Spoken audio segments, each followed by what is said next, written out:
Hello, I'm Annabelle. And I'm Billy, and we're from Confection Perfection in Maidstone, based in Kent. We're experts in all aspects of cake decorating. And today we're going to be showing you a bit about marzipan and cake decorating. So to make marzipan truffles, you need to make the chocolate ganache first. Now to do that, we've heated double cream in a saucepan until it's just boiling. So it does need to be nice and hot. We've got dark chocolate chips in one bowl, and we're going to add cream to the chocolate, and then this needs to melt down. So you need to give it a good stir through until it's melted. It needs to be nice and shiny.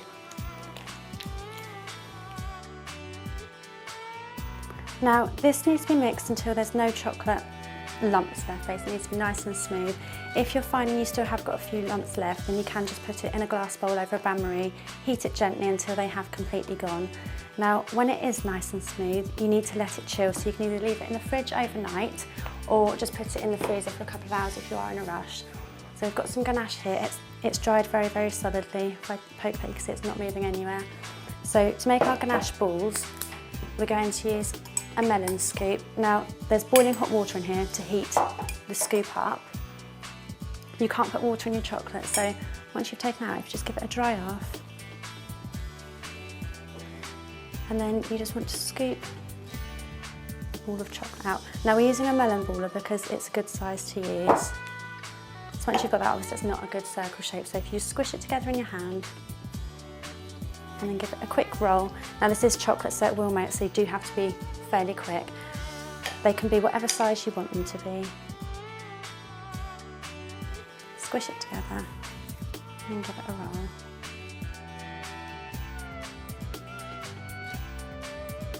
Now you need to leave your ganache balls to set in the fridge for about an hour, and whilst you're doing that, we can prepare the marzipan. Now to coat the ganache balls, we need to use marzipan, but it does need to be very, very thinly rolled, so we're going to put it between two sheets of cellophane.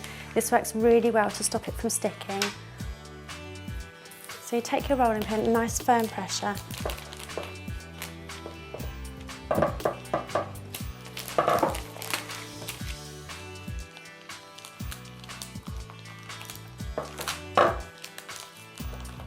You need to roll it out to literally a couple of millimetres thick. You don't want it too transparent, but if it's too thick, your truffles will be huge.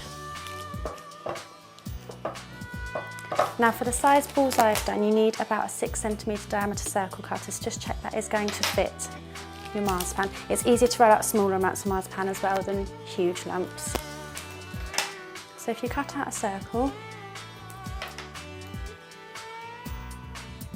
carefully lift it off the cellophane. I'm using a tiny palette knife.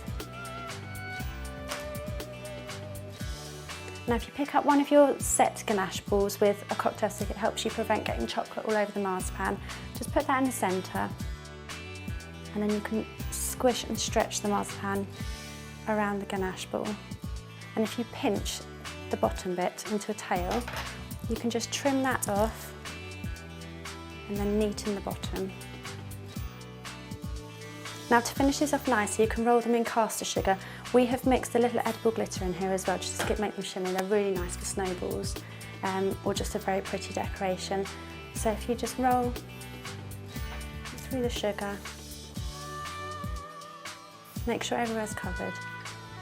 And then you can use mini muffin cases and arrange them in there.